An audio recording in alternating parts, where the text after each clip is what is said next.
So I'm just asking everybody one of their hot takes. Do you know hot takes? No, tell me. Hot takes are just like, it's like a polarizing opinion. Oh, I have a lot of hot takes. The only way to eat apple pie is with melted cheddar cheese. Coffee isn't good. Señor's Pizza is overrated. Influence has nothing to do with GOAT status, meaning LeBron's the best and Steph Curry isn't even top 10. Steph Curry is still the greatest basketball player of all time. Country music is not good. Pineapple on pizza is gross. Pineapple is the best pizza topping. Carbonated drinks are disgusting. The Calgary Stampede is the most overrated festival ever. Hockey sucks. Hockey is the best sport in the world. I'm sure you have some. I don't. You don't have any controversial opinions? No, I have zero. I am very down the middle guy. Dave took like a really long time because he said that he didn't have any hot takes. He's such a liar. Like, I seriously, I don't know what my hot take would be. Like,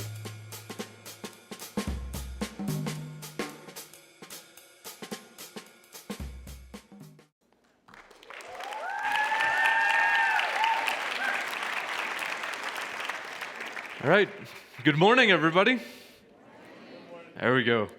I was wondering if anyone's going to respond to that, but I'm glad people are awake here in the church today. My name is Joshua, as what was stated before, and one of the pastors here. Usually I'm upstairs in the junior high class, teaching junior high class to your junior highs, but I'm here preaching. We had some really interesting hot takes on that bumper video. I don't know about apple pie and cheddar cheese.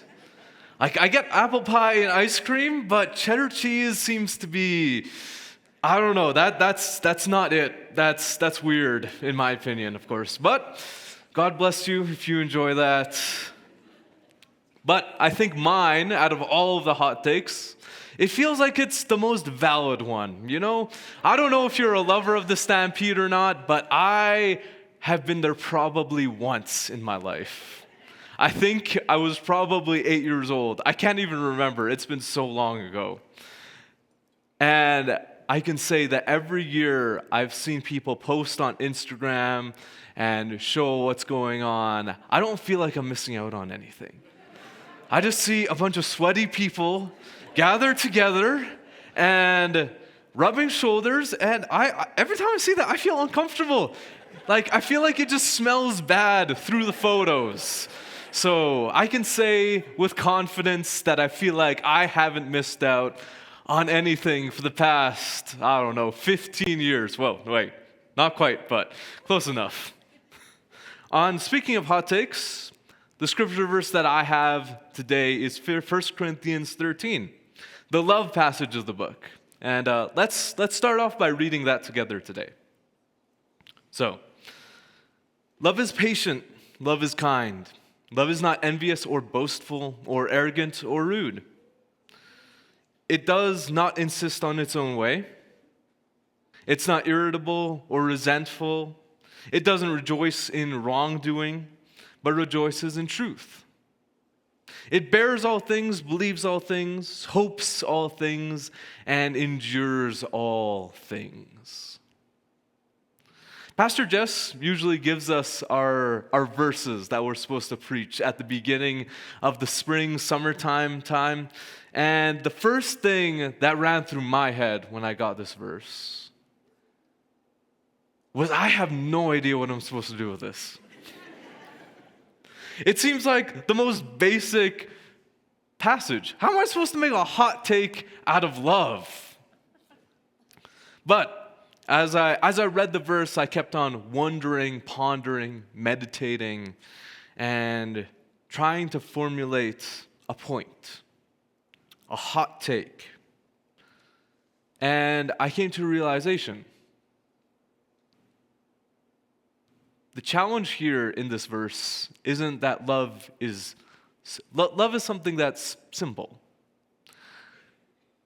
But I think that we often find it difficult to actually perform. I came to the conclusion that even though love is very basic, it's actually difficult to live out.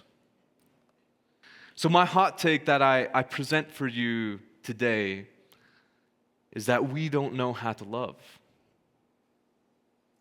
I don't come as someone who has figured this out, but I come as someone who has honestly struggled with this verse. I've struggled to figure out the meaning that we're trying to draw from it. Like, how are we supposed to love? And if you've grown up in the church, you've probably heard this passage before. You probably have heard it 100 times at weddings or funerals, and even if you haven't grown up in the church or haven't been to church before, you may have heard this passage used in some sort of context.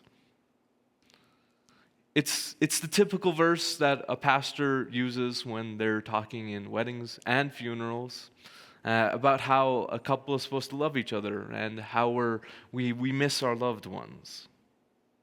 But I would like to preface this message by saying this.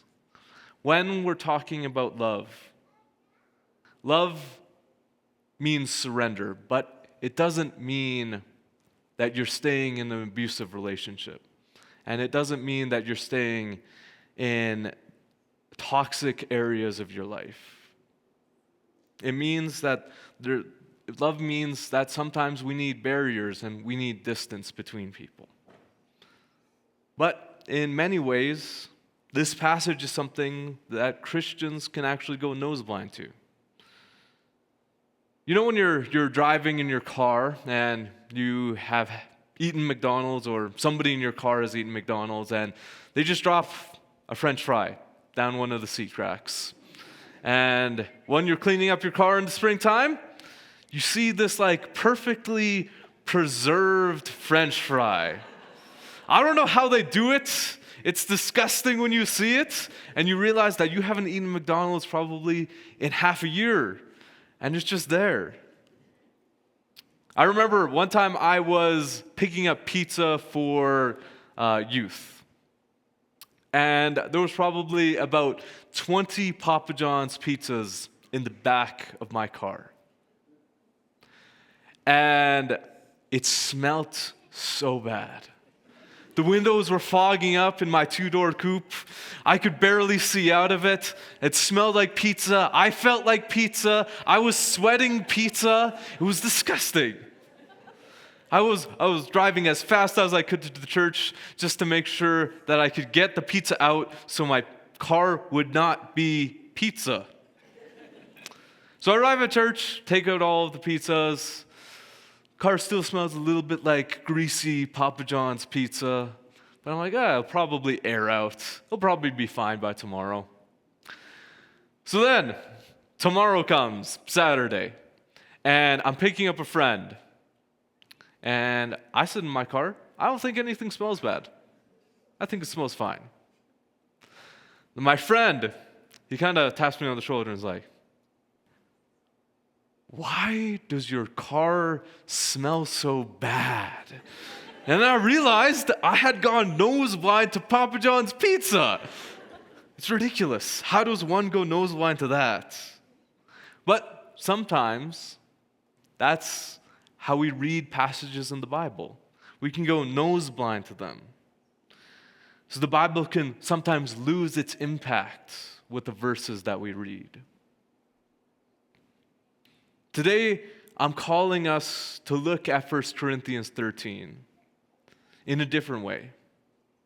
Not just your basic lesson on love, but a call to actually a radical lifestyle, a lifestyle change, something that goes beyond what we typically assume when we're talking about love. But before we get any further, I want to look at the beginning of the passage so we can have a little bit of context to work with. Paul starts off the passage by stating, "If I speak in tongues of mortals and of angels but do not have love, I am a noisy gong or a clanging cymbal." That means that even if someone is the best preacher or the best singer or any of the gifts that were mentioned a few weeks ago, if they carry that really well and they're really excellent at it, but if they don't actually love or care for the people that they're leading, then what they're doing means nothing. Their love is their gifts are meaningless if it's without love.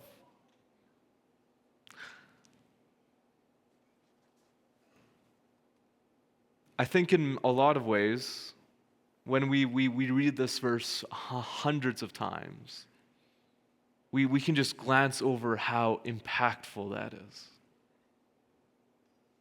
We forget that love is what drives our gifts.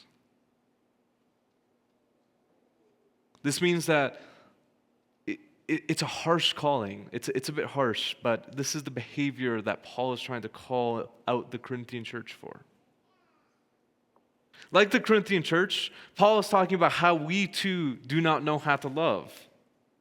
I think we can agree that that society probably isn't the best teacher on love. We often get lost in the idea of love where we can think it's the easiest or most natural thing to do. But 1 Corinthians 13 tells us that there's more to this agape love than we think. For most of us, love is not something that we would use even to describe our relationships with our friends and people around us. Love is something that we think about sometimes more often when it comes to romance or even sex. But love, when it comes to relationships, seems to be a little bit iffy. But love can also be a bit of a throwaway word. In the same sentence that we say we love somebody or we care for them, we can also say we really love the Stampede or really love hot dogs or something like that. So it can be a bit of a throwaway word. But let's go through these verses and see what it's telling us about love. 1 Corinthians 13:4 says, "Love is patient and love is kind." All right, let's stop there for a minute. Love is patient and love is kind. That seems like it's a doable thing.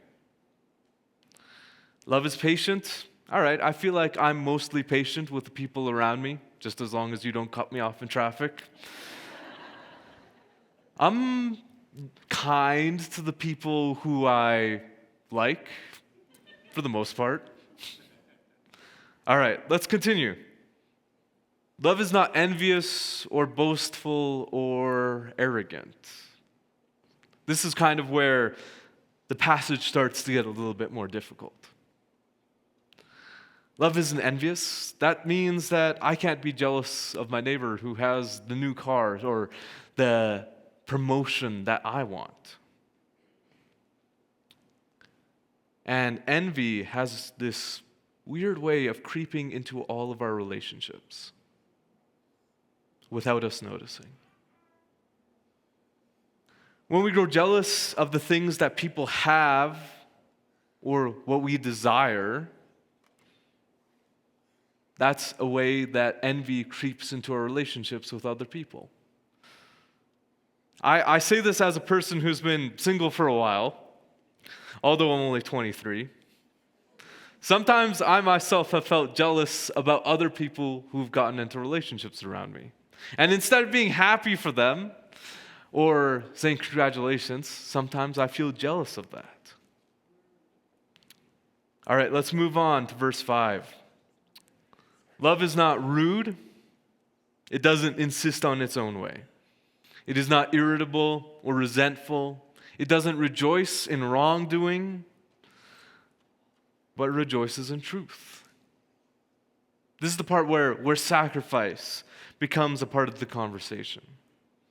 I think in many ways in my life in the past where I've broken every single one of these, where I've been rude or have insisted on my own way, where I've done things that have hurt other people.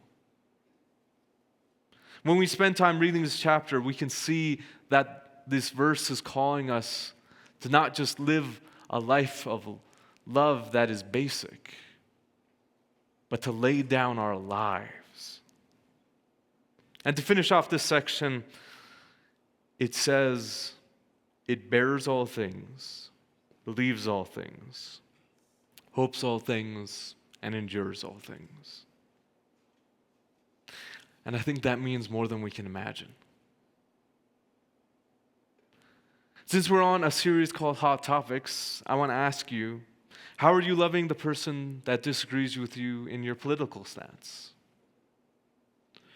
Or the person that disagrees with your theology? Or the person that got the promotion that you wanted and you didn't? Or the person who purposely finds every single way to annoy you and drive you crazy? Or even the person that believes that pineapples belong on pizza? We're supposed to love even those who drive us crazy. And I've struggled with this verse. As I've written this message, I've looked at my own life where I've failed to love other people in my life, where I've failed to reach this area of being loving to those around me. And love is sacrifice. We're being called to love everybody who's around us. When I was in middle school, there was a kid who was bullying me. And just for the sake of the story, we'll call him Frederick. I don't know why. I'm sorry if you're a Frederick in the congregation. I apologize. That's the name we're going with. So, this kid, Fred, we'll shorten it up a little bit, would pick on me, would tease me, would drive me absolutely insane. And every moment that I looked at this kid, I would just feel my blood boil. I would just get so angry. And eventually, this kid, he kept on picking on me, kept on bullying me throughout my entire middle school years. He eventually left the school around probably grade 9, grade 10. But the problem was, I didn't ever let that go. I let all of the rage I was feeling towards him just cover over my entire life. And every time I thought about him, every time I thought about the past, I felt anger grow. And I let that poison who I was.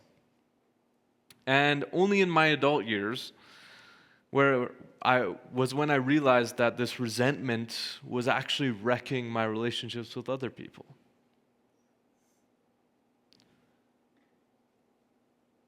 I had to forgive this kid Fred, in order for me to repair my relationships with other people, in order to actually learn how to love others well. I had to forgive him. Because love also means forgiveness. The best example that we have of love was given through Jesus, who laid down his life and gave everything for people that hated him.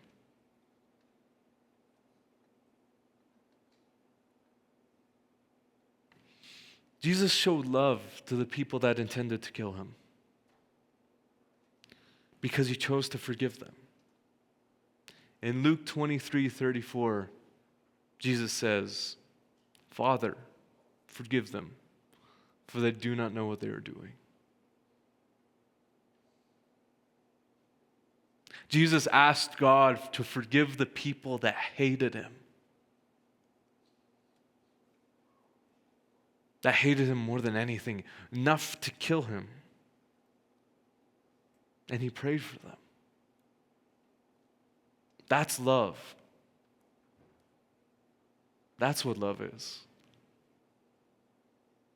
And as I was writing this message, I felt the Holy Spirit call me higher, call me out. Because I started to see the parts of my life where I'd let unforgiveness sit, where I had not forgiven people who I needed to forgive. God led me to realize that those parts of my life were broken and they needed Him. Because we need God to help us with this. We can't do this on our own. And I want to ask us all to look at the ways that we are living our lives and the people that we care about. I want us to look inside and see if there are people that we need to forgive.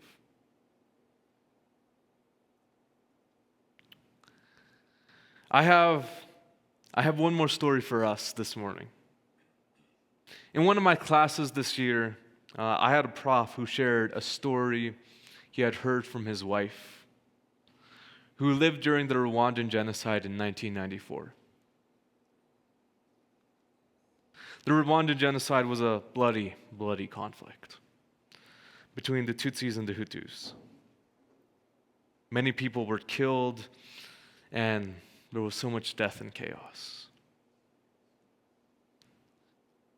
And amongst all of that, this story emerged.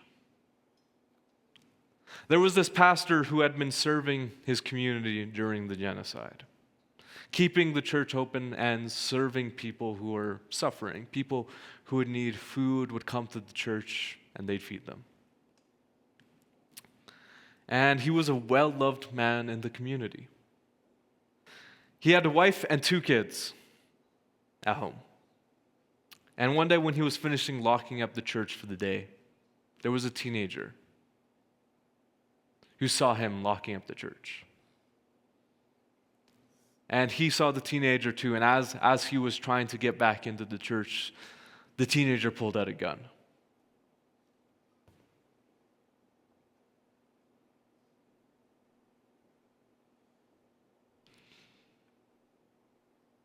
And he shot him. The pastor died on the site. And after the genocide concluded, the pastor's wife had been told that they found the teenager that murdered her husband.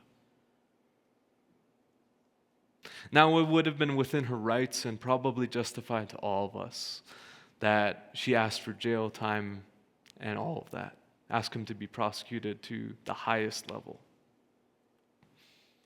But instead, this woman of faith did something radical, something only a person who has Jesus could ever do. She forgave him.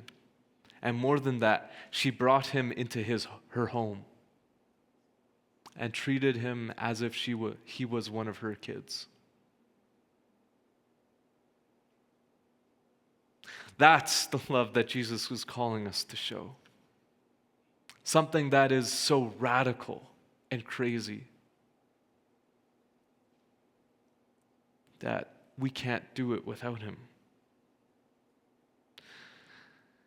John 13:35 says this: "By this everyone will know that you are my disciples, if you have love for one another." You see, Jesus' love doesn't end with us. When he laid down his life and he died on the cross, he showed us love. But it doesn't end with where we are. That's just the beginning. We are where God's love starts. 1 Corinthians 13 calls us to live a radical love, being willing to lay down our lives to show the people around us, our relationships and all of that, to show people love, to display that to them. When we lay down our lives, when we show this radical love, then people actually encounter Jesus. That's where they meet him. That's where people actually find Jesus, in the way that we show love. So when we love the people that we don't get along with, when we love the people we disagree with, when we love the people who we're in arguments with, when we love the people who we're having so much conflict with, that's where people will see Jesus through us. Because I don't know about you, but it's difficult to see the love of Jesus when I'm just in conflict with people around me. And that's our job as Christians, as people who believe in the Bible. It's to carry His love forward. You might not struggle to love someone who is going through something difficult or going through the hard things in life, struggling with housing. But sometimes it's harder to love people who have it all, who have everything.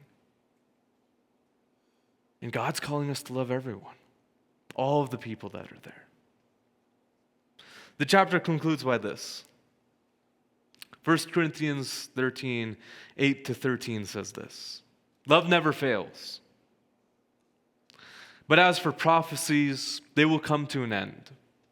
As for tongues, they will cease. As for knowledge, it will come to an end. For we know only in part, and we prophesy only in part. But when the complete comes, the partial will come to an end. When I was a child, I spoke like a child. I thought like a child. I reasoned like a child. When I became an adult, I put aside these childish things. For now we see in a mirror dimly, but then we will see face to face. Not only in part, then I will know fully, even as I have been fully known. And now faith, hope, and love abide. These three, and the greatest of these is love.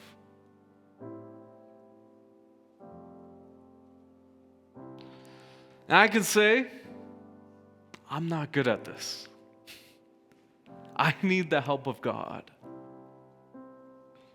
I desperately need the saving grace of Jesus to show me that there is a way to love others.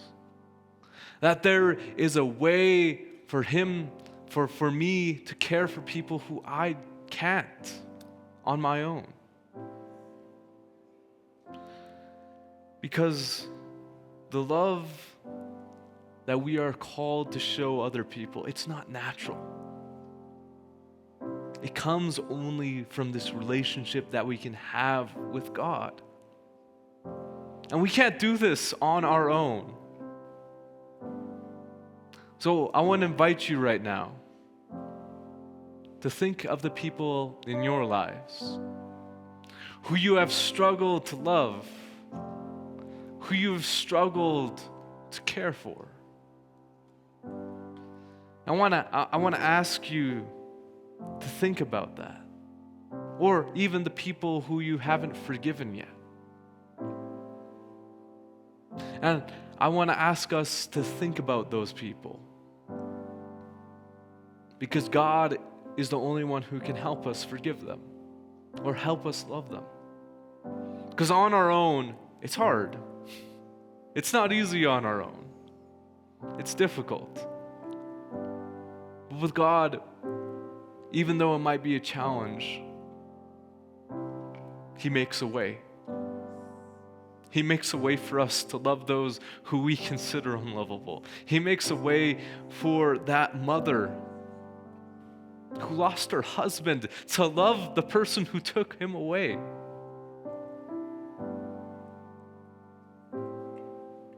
Imagine that. Imagine loving so well that you can love the person who took the most important person away from you. Because God, we need help doing this. This is hard. It's not just the simple things, but the simple thing of love can be difficult. So I want to pray with us today. God, we just come before you. And we ask for your help.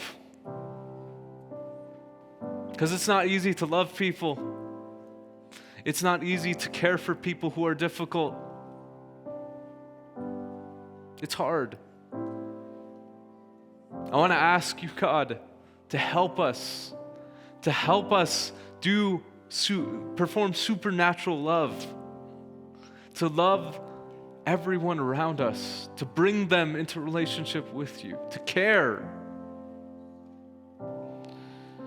God, I want to thank you that you loved us first, and that through your love, we're called to love others.